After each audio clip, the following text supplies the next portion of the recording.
আমার কিন্তু এটা জানা ছিল না যে একটা মেয়ে বা একটা বউয়ের ক্ষেত্রেও এমন হতে পারে। মানে আমাকে এটা করতে পারবো, মানে আমরা ছেলেকে এটা করতে পারবো।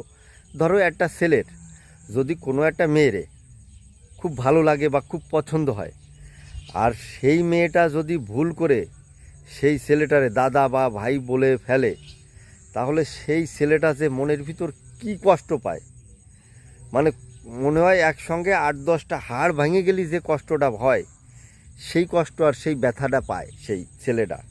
কিন্তু একটা মেয়ে বা একটা বউর ক্ষেত্রেও যে এটা হয়, আমি এর আগে জানতাম না।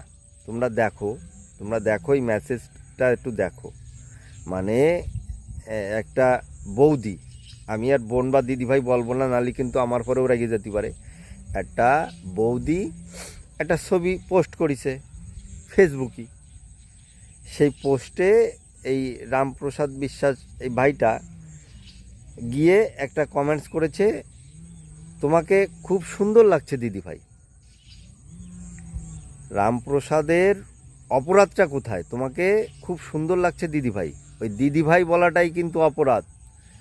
কারণ ওই বৌদির আমার মনে হয় রামরে ভীষণ পছন্দ হয়েছে, ভালো লাগিছে, তাই রামের থেকে উনি দিদি ভাই আশা করেনি। এই কারণে তার মেসেজের রিপ্লাইগুলো এইভাবে দিয়েছে।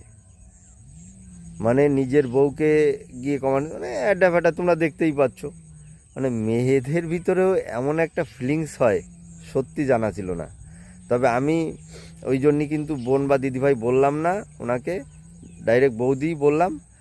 আর রাম, তোমাকে একটা কথা বলছি ভাই, তুমি ওই বৌদির কাছে ক্ষমা চেয়ে নিও। সেখানে লিখো, জানু মানু যা তোমার বালঠায় বা বৌদি, যে বৌদি আমার ভুল হয়ে গেছে, আমি আর দ্বিতীয়বার এমনটা করব না। তাহলে দেখবা, আমি শিওর তোমাকে ক্ষমা করে দেবে।